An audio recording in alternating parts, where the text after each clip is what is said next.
எல்லாமே நைட்டிஸுங்க. இப்போ நைட்டிஸும் நாங்கள் ப்ரொடக்ஷன் பண்ணியிருக்கோம் ராணி ஆரம்பத்தில். எல்லாமே வந்து சூப்பராக இருக்கும். எந்த ஒரு டிரான்ஸ்பரண்டாகவும் தெரியாது. எல்லாமே வந்து நைஸ் மெட்டீரியலு. அப்படியே பார்க்கறதுக்கு வந்து சூப்பராக பத்திக்லேயே சுங்குடி பத்திக்லேயே நைட்டிஸ் பண்ணியிருக்கோம். இது அப்படியே பாந்தினி பண்ணியிருக்கோம். இதெல்லாம் ப்ளவுஸ் வரும்.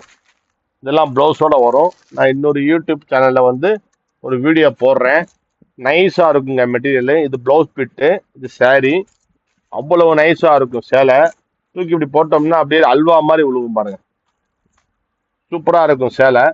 ரொம்ப நைஸாக இருக்கும் மெட்டீரியல். இப்போ நான் எடுத்து போட்டது ப்ளவுஸ். இது வயலட். இந்த பாந்தினிஸ் எல்லாமே நான் நாளைக்கு வீடியோவில் போடுறேன்.